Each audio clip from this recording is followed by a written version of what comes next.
So hello everyone and welcome to this new lecture of the Center for Ignatian Spirituality that we have entitled Ignatius Loyola and Thomas Aquinas on the Imagination. So my name is Thomas Stolrich. I am the director of the Center for Ignatian Spirituality. Today, January 28th, is the feast of St. Thomas Aquinas. He, as you probably know, is also the patron saint of Catholic schools, colleges, and universities. In addition to that, this year we celebrate the 800th anniversary of his birthday, and many lectures and conferences has been held around the world to commemorate that event. All that afford us a chance to compare him with Ignatius Loyola on the topic of our human imagination. To help us make the connection, we have with us Father Nicholas Steves of the Society of Jesus, professor of fundamental theology at the Pontifical Gregorian University in Rome, and a Jesuit fellow at the Center for Ignatian Spirituality. In his lecture today, Father Nick will push our clichés about both saints, the aloof Dominican nerd versus the starry-eyed relativistic Jesuit mystic. He will enlarge our theological imaginaries and help us realize how both saints use and value the imagination, especially as a means to know and love God. I have asked Father Nick to lecture for about 45 minutes, allowing time for a short question and answer session at the end. So please join me in welcoming Father Nick Steves with a round of applause.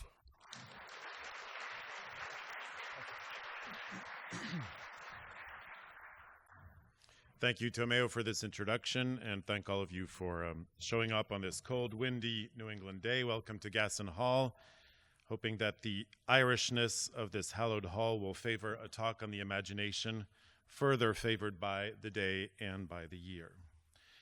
I first gave this talk as an academic paper. It was later published as a chapter 5, about 30 pages, in this book, which compares and contrasts Aquinas and Loyola on varied topics.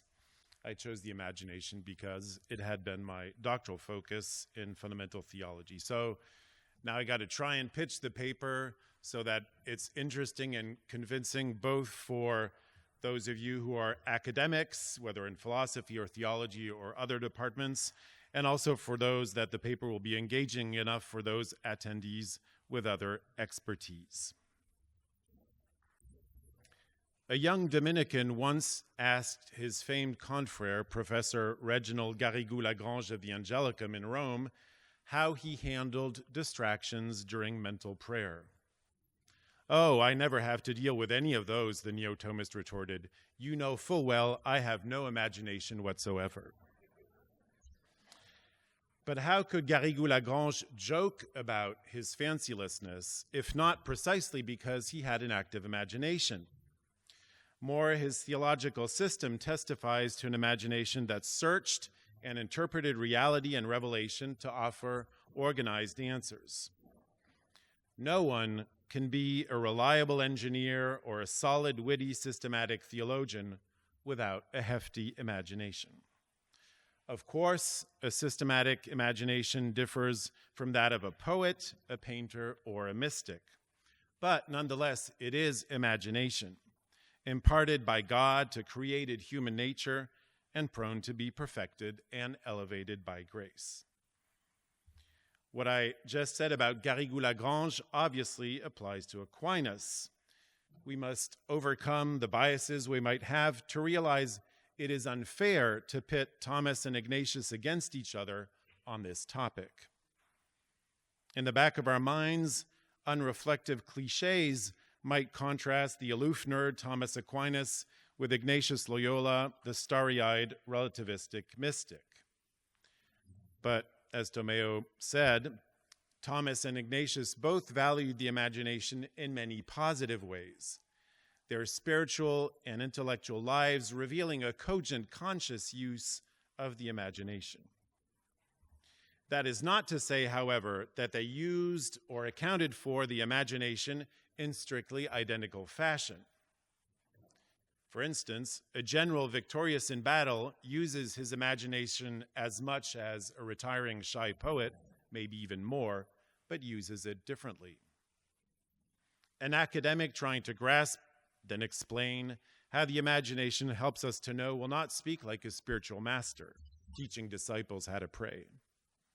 This applies to St. Thomas and St. Ignatius, but is comparing them on the imagination just a case of apples and oranges?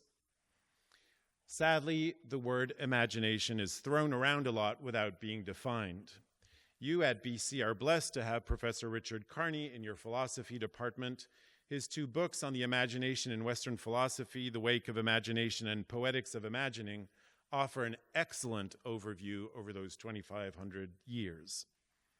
But here I don't want to define a priori what the imagination is, although I would like us to strive especially to banish romantic views of the imagination. We got to examine Ignatius's and Thomas's own accounts of the imagination, and I will do so within my own field of fundamental or systematic theology.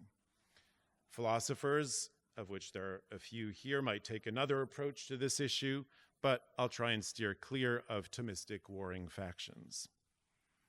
What is my goal in this talk? Not to show that Ignatius is a systematic Thomist, but to prove that Ignatius's and Thomas's approaches to the imagination concur, challenge, and complement or complete each other. First, I'll recount Thomas's account of the imagination in 2 things, his philosophy of knowledge and his theology of revelation. And then I'll explore with you how Ignatius's experiential and mystical account of the imagination concurs with, challenges, and completes, complements Thomas's.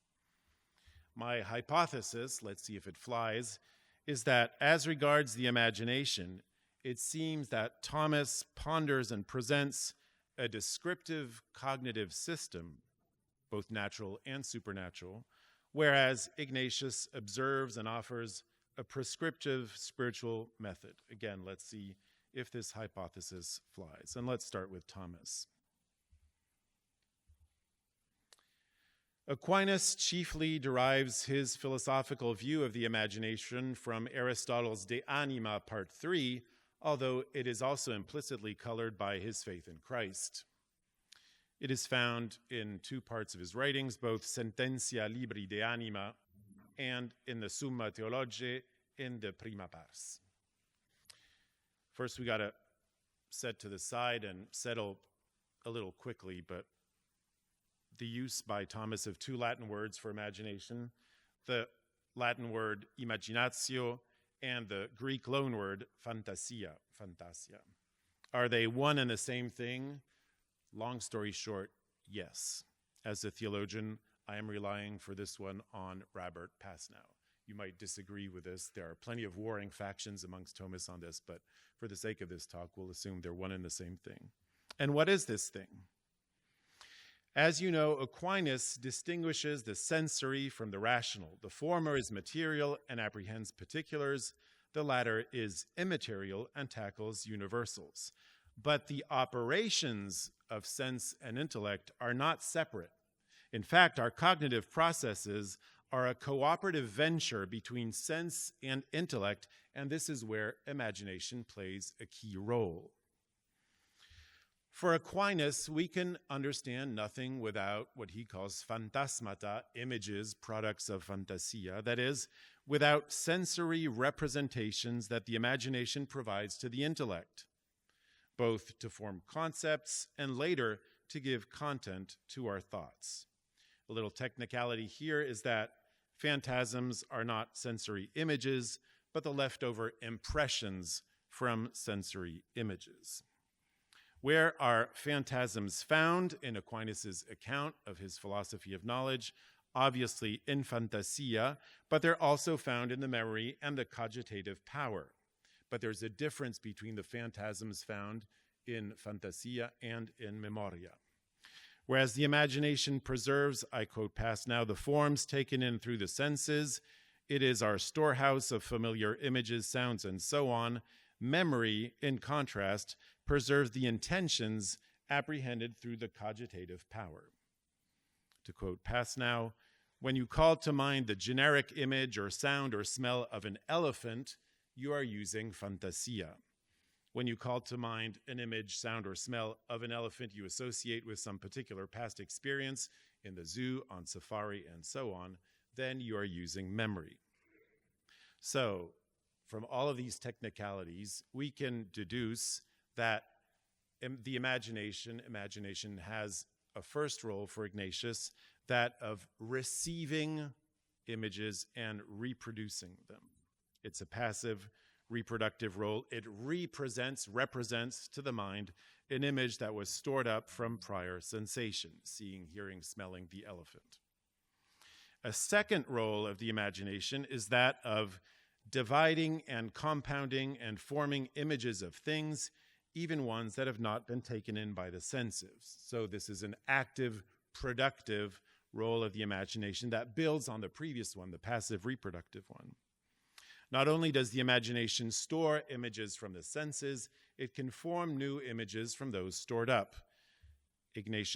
Thomas exemplifies this with the image of a gold mountain, which we can compound from having seen gold and having seen a mountain, although we probably never have seen a gold mountain, and nor will we ever.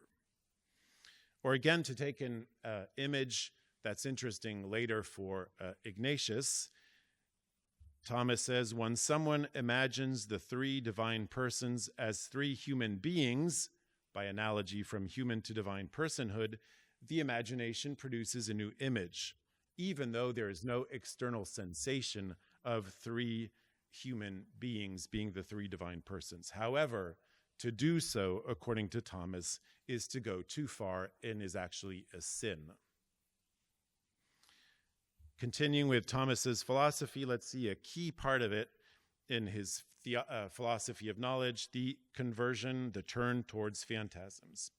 Building on Aristotle's claim in De Anima, Part 3, that the soul never thinks without a phantasm, actually, according to Pasnow, Thomas goes much further than Aristotle ever intended. So this is a really highly Thomistic thing. It's also something on which 20th century theologians like Karl Rahner built, for instance, his philosophy dissertation, Spirit in the World. This has really inspired many different thinkers. So what does Thomas say? This is in the prima pars of the Summa, question 84. It is impossible for our intellect in this present state of life to understand anything without turning to phantasms. Why is this so? Aquinas' clearest account is found of this philosophy of knowledge based on the impossibility for us to understand anything without phantasms on two things he ascertains from regular life. By experience, we may be unable to think because our bodies have sustained damage, especially damage to the brain, according to Aquinas' observations, hinders the imagination and therefore reflection. And also the common experience that when we try to think about something, we very often conjure up an image or a series of images to project how this thing is going to happen or to know. But why specifically is it not just something important, but something impossible? We can't do otherwise in this life. This is another little technicality. For Aquinas, in this life, what our intellect uses as its objects are, he uses the Latin word intelligibilia, things that can be the matter of the intellect. They are not particulars that belong to the realm of sense and imagination, but, quoting a very technical term, quiddities or natures existing in bodily matter. And this comes from our being a body and soul composite. So we need to think by abstracting universals via phantasms from particular things. Two reasons for this. The first is that we human beings are not as smart as God or the angels. But Pasnow makes the interesting point that even if it weren't for that, still we need phantasms to know three different things, and this can actually be quite surprising. It's pretty obvious we need phantasms, the imagination, for practical knowledge and natural sciences. But we even need it for abstract knowledge, geometry, philosophy, other things that require logic. And finally, and this is something really typical of Aquinas, we even need the imagination for theological knowledge. In particular, when we think about incorporeal substances like God or the angels, we have to do so analogically, through phantasms of corporeal objects around us. Try to imagine an angel.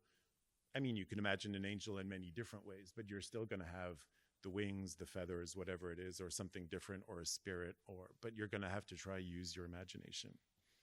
Again, this must not be taken too far, because there is a risk to fall into idolatry and to sin if we're forming images, in particular images of God, which are disrespectful of the difference between God and creatures.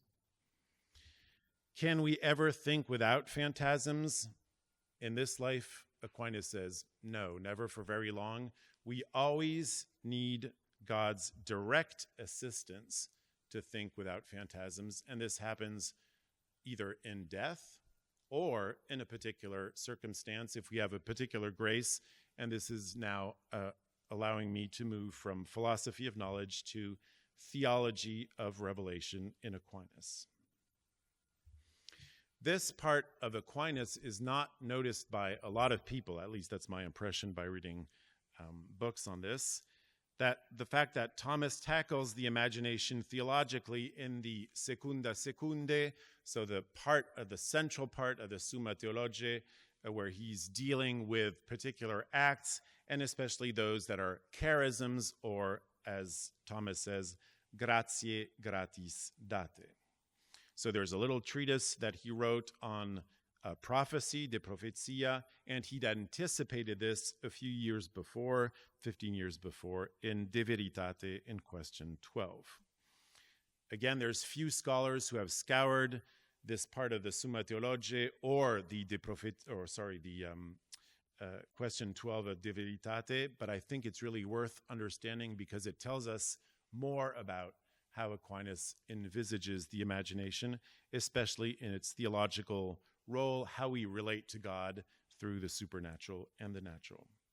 There's a very technical paper by the French Dominican Serge Thomas Bonino on this, and so I'm going to try and sum it up without being too technical.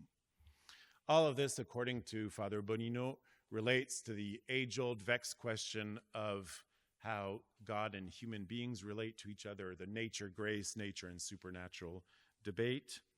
And so the question is, can revelation, divine revelation, happen inside, or does it happen always outside the natural structures of our human knowledge? Bear with me, this is going to be the last little technical point, and I tried to spare you some select Latin terms. Still, we have to explain what is prophecy according to Aquinas. There are two parts in prophecy. The first is the vision, the revelation, in Latin revelatio in visio, and then the proclamation, denunciatio in Latin. The vision itself has three subcategories. First, there is a divine illumination. I like Aquinas' Latin expression here, lumen propheticum.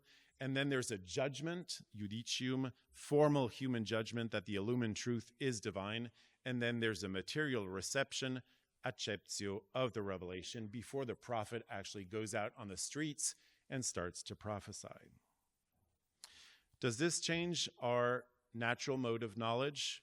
According to De Veritate, question 18, it does not, since in this life our intellect must always look towards phantasms. Here Aquinas has a little patristic moment. He quotes Pseudo-Dionysius' Celestial Hierarchies in chapter 1. I quote, "It is impossible for the divine radiance to shine on us in any other way than shrouded in a variety of sacred veils." Again, supernatural knowledge in this life, prophecy being a particular kind of supernatural knowledge, does not depart from our natural mode of knowledge. It is just supernatural by reason of its object. And that can be for two reasons. Either the revealed truth could be in theory accessible to human reason, but God decides to give it to the prophet under a supernatural light, or the truth is unattainable by the natural light of reason alone, typically a mystery like the Trinity or a future contingent matter. How is the prophet's reception of the divine illumination supernaturally elevated if the principle is that our natural mode of knowledge is never changed as long as we're in this life? Let's look at the two parts of prophecy. We'll start with the latter part, proclamation. Images play a huge part in proclamation. I mean, all of our prophetic books in the Bible are just brimming over with imagery, whether the suffering servant from Isaiah or the flowering almond tree in Jeremiah, and you could go on and on. So when the prophet proclaims the revealed message to the world, there's a lot of images, especially from ancient Jewish life, that will express God's revelation to God's people. Now, God could do two things. Obviously, always granting divine light. God could also give new imagery to proclaim to the prophet.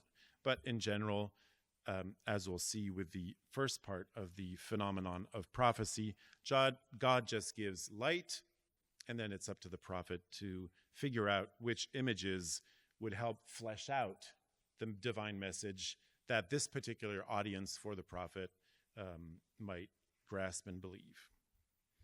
Moving a little upstream to the first part of prophecy, so the divine illumination, the judgment, and then the acceptance of the fact this is divine knowledge imparted in prophecy. Images also play a prior role. Again, here, divine light is always necessary as our supernatural judgment and reception, but God doesn't always have to give new imagery, new images. It's probably more convincing for the prophet to speak with imagery that the people in that local culture and time are going to understand. One last point, and this will be important also to measure up against Ignatius's life, is that according to Aquinas, angels and demons can mess with our mental images and therefore can bring us to either come closer to God or move far further away from God. One last point on Aquinas. Can we say that he's an imaginative thinker? Let's step back for a while, listening to this quote by Fritz Bauer-Schmidt. Thomas's theological practice is a lot more imaginative in the modern sense than his account of imaginatio might suggest. Obviously, somebody who's got a really modern conception of the imagination, especially a romantic 19th century vision of the imagination, is going to be disappointed by the fact that fantasia in Thomas, although it can have an active, productive role, is especially passive and reproductive. The other thing is that we're not in the 13th century anymore, so syllogistic philosophy from Aristotle doesn't seem very imaginative to us the way it could have seemed innovative to people in Thomas's time. As the English Dominican Herbert McCabe said, Aquinas doesn't seem to value the kind of lateral thinking we associate today with the religious imagination. However, it must be said that scientia is not the be-all and end-all of all thought for Thomas Aquinas. He knew that most thought is of an intuitive, associative kind. Sure, Aquinas crowns logic as the art of arts, the ars artium, but he also recognizes that poetry and rhetoric can help us order thought. Herbert McCabe says that before Aquinas, the goal of Aristotle's logic is not to help people to make rational arguments, but to hinder them from making bogus arguments. Likewise, Thomas's Sacra Doctrina, his theology, his philosophy too, does not tell us how we should speak about God, but rather how we should make sense of the sometimes messy and misleading ways in which we are always already talking. Aquinas knew that theology is a special kind of science. It has its principle in God's own science. Thomas also frequently uses argumenta e conveniencia, things that fit him because they look better than other arguments. They're not always completely rationally thought through. But he believed in a living tradition and therefore ended up oftentimes with orthodox but original theological positions. To give a global image of Aquinas on the imagination, I think we can say that he's an imaginative thinker. In a 14th century life of Thomas by Bernard Guy, the biographer often mentions how often Thomas would kneel in prayer if there was a particularly thorny theological question he couldn't reason, asking God for a particular illumination. Those of you who've been to the Gregorian University in Rome where I teach, that painting is on the wall next to the theology department, and you can see the crucifix striking Thomas's mind with a ray of light. So I think in Thomas's own life, there are many times where he depended also on God using a particular lumen propheticum to illumine his outstanding reason, memory, imagination. And I think we can say he's a witness to a true creative fidelity, but the original French is more precise. Fidélité créatrice, the phrase invented by Gabriel Marcel, the French philosopher, in 1939. Let's now turn to Ignatius and see if what he has to say about imagination does indeed concur, complement, and challenge what Thomas had to say about it. Again, my hypothesis is that as regards the imagination, it seems that Thomas ponders and presents a descriptive cognitive system. I think that part we've established, however, quickly. And now we got to check whether Ignatius does observe and offer a prescriptive spiritual method. We'll start with 3 caveats, and then I'll walk through the same 3 books I used last time I gave a talk here on Ignatius and the imagination. Bear with me, those who've heard that paper already. I'll be a little quicker today, but all 3 books are really important to understand what Ignatius had to say about the imagination in his own life, in the life of the spiritual lives, in the spiritual lives of those he guided, and then check whether that, how that compares and contrasts with Aquinas. What are the 3 caveats? The first is from the history of Ignatius's life. We're not quite sure what he was able to study in Paris, but one thing is sure, we should not assume that anything from Aristotle in St. Ignatius has come to him through St. Thomas. He might have read Aristotle directly or read some Scotist, maybe even Occamist thinkers who were active at the Sorbonne in Paris at the time. However, in our Jesuit constitutions, the only theologian Ignatius mentions by name is St. Thomas. He says that young Jesuits should study the scholastic doctrine of St. Thomas. Second caveat, the Ignatian imagination is not just found in the spiritual exercises. Those who are a tad familiar with the spiritual exercises, it's something I already developed in my last talk, might assume that the Ignatian imagination lies solely in the mind's actively composing backdrop scenery or directing spiritual cosplay to make the gospel real again. The truth is more nuanced, since Ignatius's own experience with the imagination was varied, and that's why I need to talk about the autobiography and the spiritual diary as well as the exercises. Third caveat, soon after Ignatius's death, the Jesuits changed how they used the imagination compared to their founder.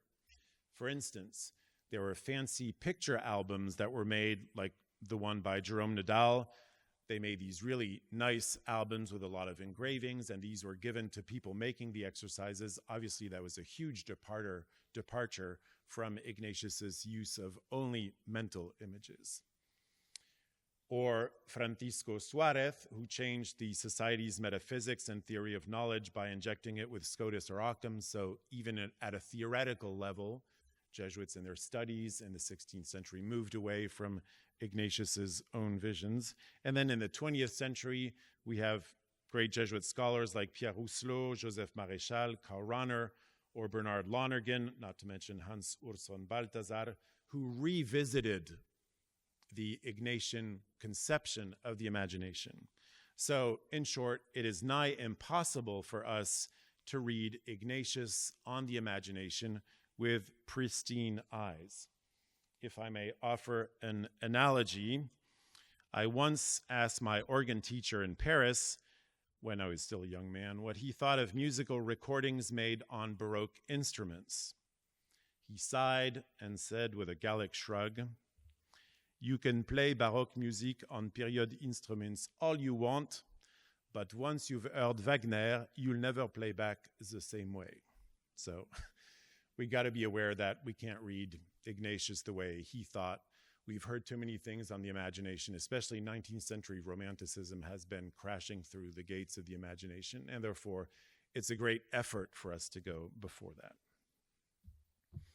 What does the autobiography say? A plug-in here for Father Giger's latest translation of the Autobiography of Pilgrim's Testament.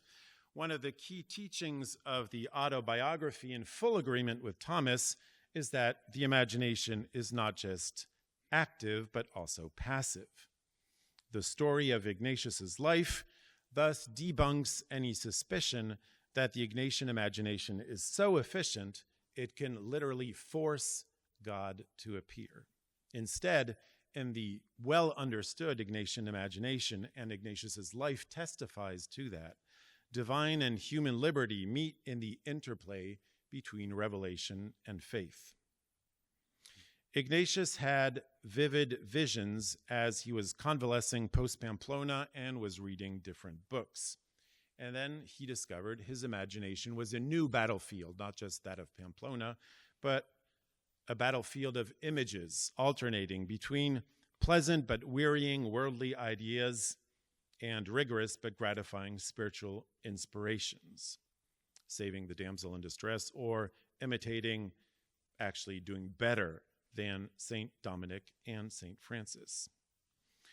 Like Thomas, Ignatius sees that angels and spirits, good or bad, fight over our imagination, leading us to do well or to sin. And so Ignatius's spiritual realism is far from 19th century romantics a la Coleridge. Sure, the imagination in Ignatius can convey a spark of the divine, but it can also light the fires of hell. For instance, later on in Ignatius's life, when his scruples tempt him to suicide. The autobiography shows us Ignatius in his family's castle in Loyola on his sickbed, using both his intellect and his will to ponder the mental images he's receiving. So, as in Aquinas, memory and imagination provide phantasms for the intellect to operate. And one night, as Ignatius lies awake, a likeness of Our Lady with the Holy Child Jesus heals Ignatius of any further carnal thoughts. Experience is teaching him that our mind is never imageless. But to follow Jesus, what we got to do, therefore, is not emptying the imagination of all images, which is the strategy other spiritualities use, even inside the Catholic Church. But the Ignatian way is to get rid of the bad images by letting in good images. An interesting point about this likeness is that there are no details in the autobiography. The book just soberly notes that it has an effect on Ignatius's sexual ethics. And we might wonder if sometimes the devil isn't in the details about imagination. This bears on Ignatian discernment, which I think is close to Thomas's account of prophecy, in the particular the second aspect of the first part of prophecy, which is the judgment, the judicium. And this is an experience that the Bible tells from its very first pages, probably an experience that we've all had. Within the mystery that we human beings are to ourselves, we often hear other voices speak up in us or around us, spirits or prophets forcing us to discern. What spirit is currently speaking to me? What should I do with the powerful mental images I am getting, with their details, with their light? And thus, another key moment for Ignatius's imagination is his long stay at Manresa in Catalonia. As the spiritual warfare in his imagination waxes, he is tempted by a shimmering image, I quote, which would give him much consolation because it was very beautiful. He couldn't properly make out what it was an image of, but somehow it seemed to him that it had the shape of a serpent. and it had many things which shone like eyes, though they weren't eyes. This image tries to make Ignatius quit the path of humble self-denial. He loses heart, becomes scrupulous, and is tempted to suicide, as I mentioned before. Looking back on his life 30 years later, with a wealth of experience and a full scholastic education in the best schools, he uses his imagination with two aspects: the hermeneutic, interpretative aspect of the imagination, and the heuristic, that part of the imagination which makes discoveries. And realize that in Manresa, I quote, God was dealing with him in the same way as a school teacher deals with a child, teaching him. At this point, the autobiography offers a system worthy of the best classes Ignatius got at La Sorbonne, no less imaginative than storytelling, but differently so. So Ignatius goes through 5 points to share how God saved him through his imagination. First, by a vision of the Trinity as 3 keys on a keyboard. Second, a joyful understanding of divine creation through the vision of a shining white thing. Third, the real presence of Christ in the Blessed Sacrament. Fourth, the humanity of Christ as a limbless white body, and likewise for Our Lady. This fourth vision, Ignatius says, gave him such great confirmation regarding the faith that if there weren't scripture to teach us these matters of the faith, he would be resolved to die for them solely on the basis of what he had seen. Fifth, and finally, there's the famed vision at the Cardinal River, a turning point in Ignatius's life. I quote, "And as he was seated there, the eyes of his understanding began to be opened, not that he saw some vision, but understanding and knowing many things, spiritual things just as much as matters of faith and learning, and this with an enlightenment so strong that all things seemed new to him. And this left him with the understanding enlightened in so great a way that it seemed to him as if he were a different person, and he had another in mind different from that which he had before." As he kneels by a cross, by the Cardinal, in thanksgiving for what he's received, now Ignatius is finally able to chase away the diabolical vision that had once tempted him so sorely. How does this compare and contrast with Aquinas' account of the imagination? Well, the autobiography concurs with Thomas's theoretical discussions of how the imagination helps us acquire natural and supernatural knowledge. But further, the autobiography enhances the imagination's ethical component, which Aquinas, as Martha Nussbaum points out, too often ignores. Ignatius's imagination, swayed by grace, always has a practical tone. Likewise, the autobiography shows Ignatius connecting feelings and the will to the imagination. So I think that both for ethics and affectivity, Ignatius's biography complements Thomas's theories and could challenge today's Thomistic ethics to give more space to the imagination and to emotions. What does Ignatius's spiritual diary tell us about the imagination? At first glance, its dry list of entries won't strike our fancy as particularly imaginative, but its first half gives us a key insight at a moment in his life where Ignatius is trying to discern what kind of poverty Jesuit houses should have. The entries for those 2 months from February 2nd to April 4th, 1544, reveal how Ignatius just loved being in a world of visions. But a study by the French scholar Pierre-Antoine Fabre reveals that things were not so simple then in those 2 months for Ignatius when it comes to his imagination. In particular, Ignatius, who'd always been graced with visions of the 3 divine persons, during these 2 particular months, notwithstanding his continuous efforts to see the 3 divine persons, just can't.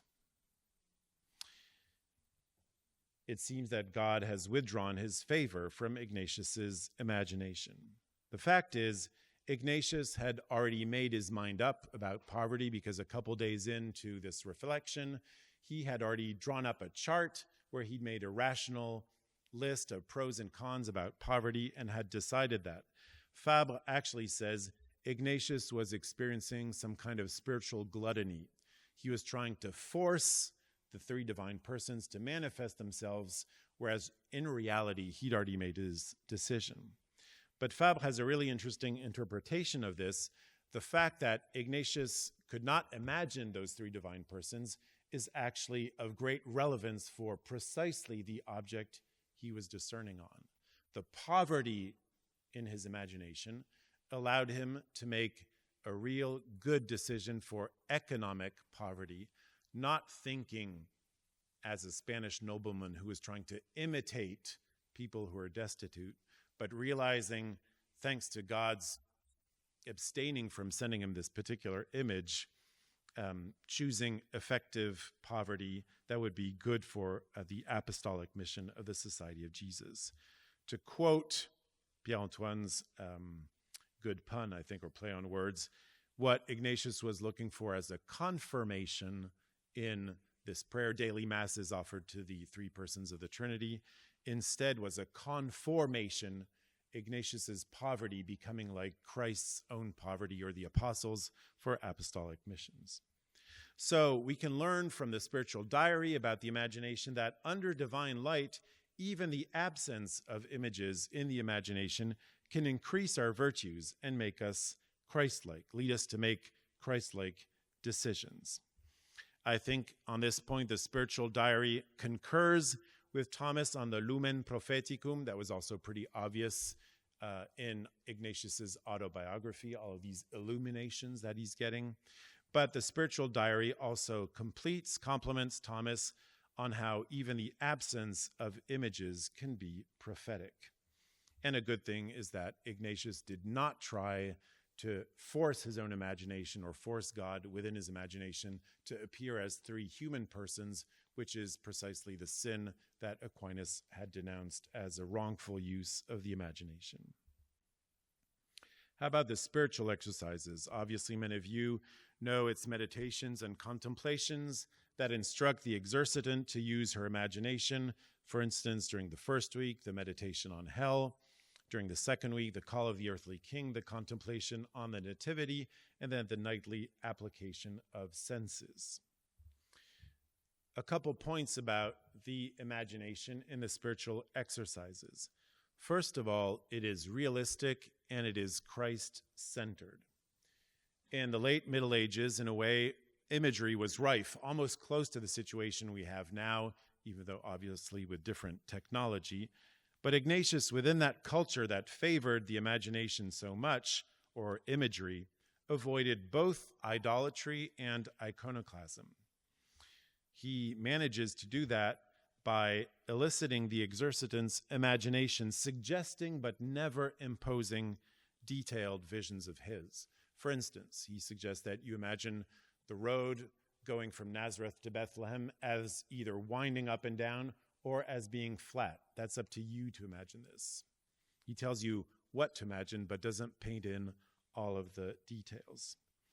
I think this also works with Thomas's lumen propheticum, because it's not the novel mental images that are important, it's how God illumines, enlightens images you might already have in your imagination. This is also backed up by more general commentaries that Ignatius makes for the person giving the exercises, like annotation 2.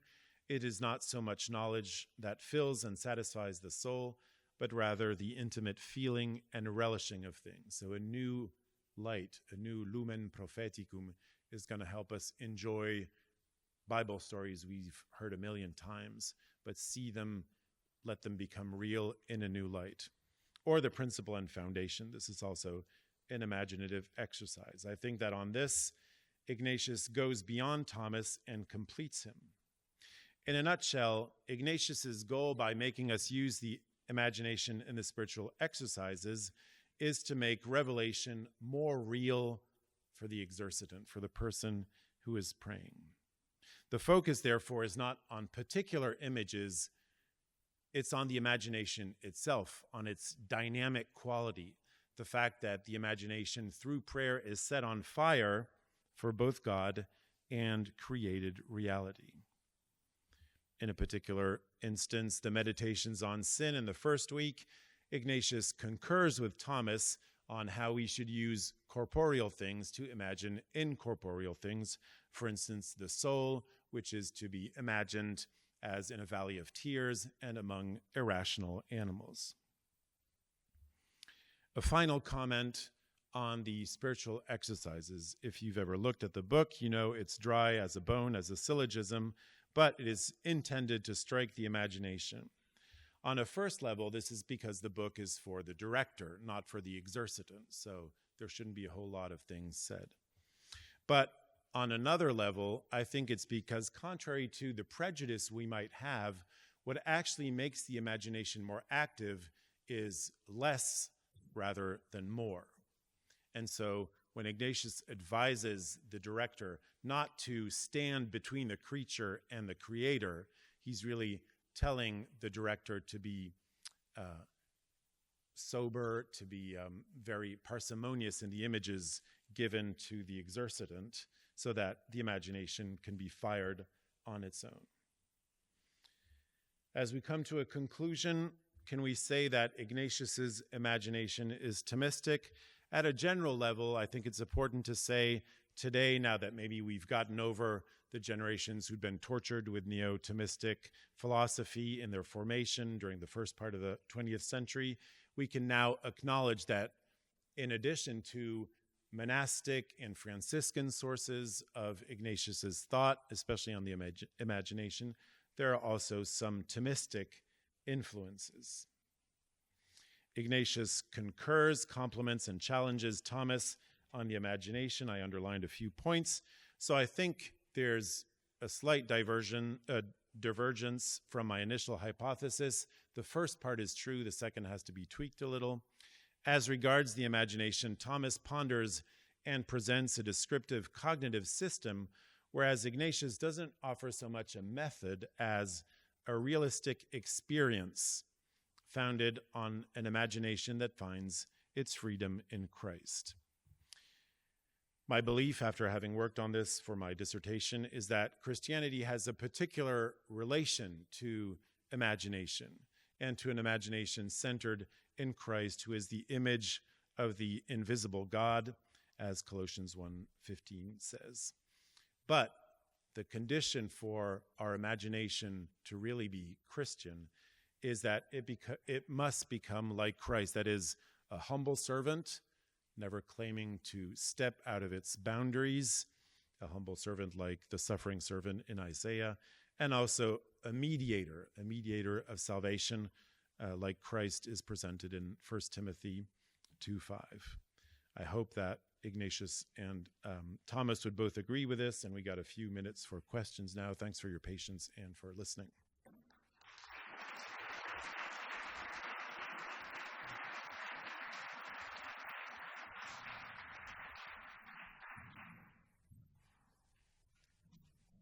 We have 5 minutes for questions.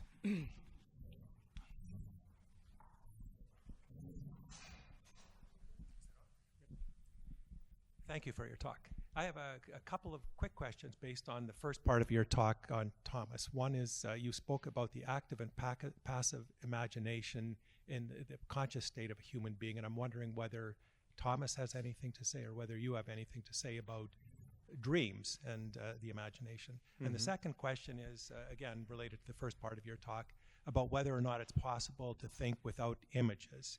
And I'm wondering about numbers, mathematics, for example. I mean, I'm just thinking myself, if 1 + 1, I don't have any images in my mind that come up with 2, but I can think it. So I'm wondering if you have anything to say to both of these questions. Mm-hmm. So the first question was on the active role of the imagination. Right, okay, so yeah, conscious. I think different cultures give different worth to dreams and also to daydreaming. There's sometimes a boundary between dreaming and daydreaming. There are visions in Scripture, for instance, where, Joseph, both Josephs, the Old Testament and the New Testament, have dreams. There's a way in which, I guess, Thomas and Ignatius both kind of go towards that, like the vision of Our Lady with a child Jesus. It's one night as he's lying on his bed, so it might be a kind of semi-conscience, but they don't actively talk about, I don't know, inducing sleep to have dreams to solve something in particular. But so I think it's somehow on the borderline between those two, if that makes sense. And then the second question was... Right.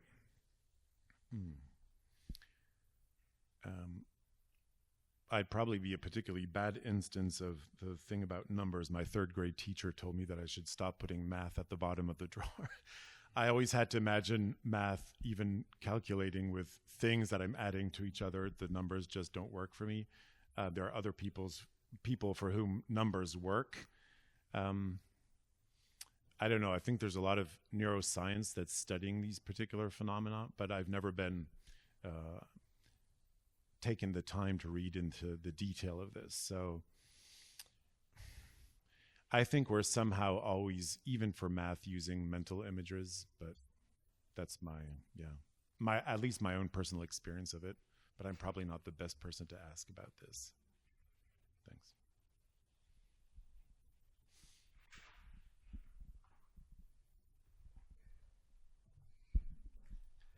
Thank you for the talk. So I was struck by the part where you said that you could also take the imagination too far, and Aquinas warns about that.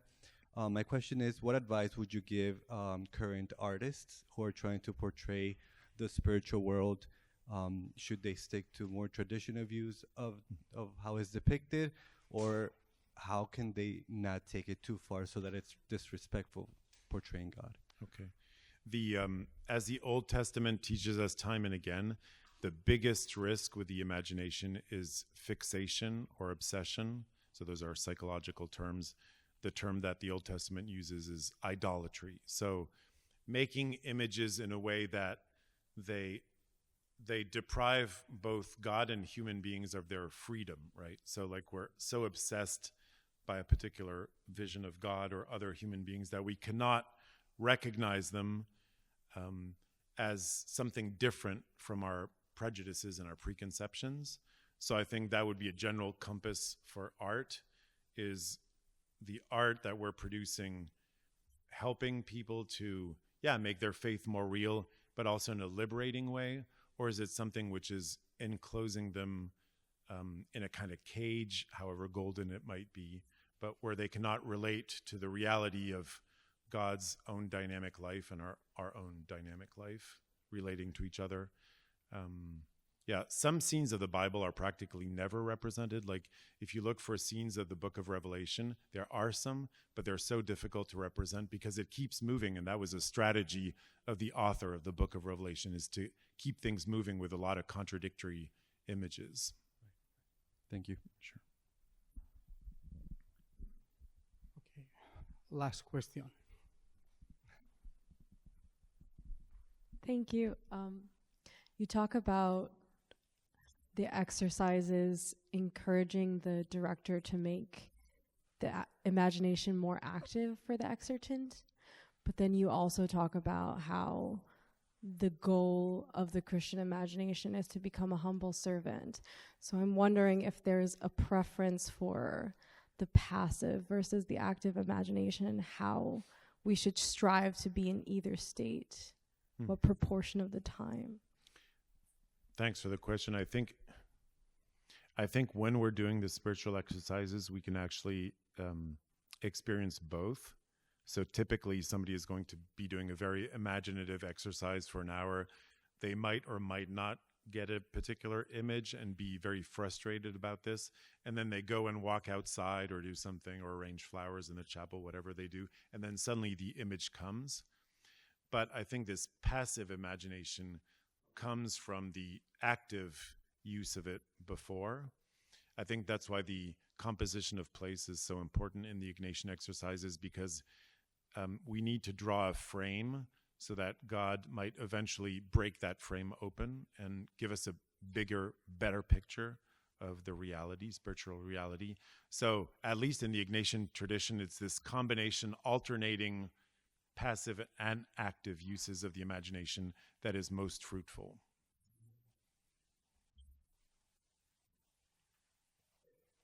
It's 1. So thank you very much for coming.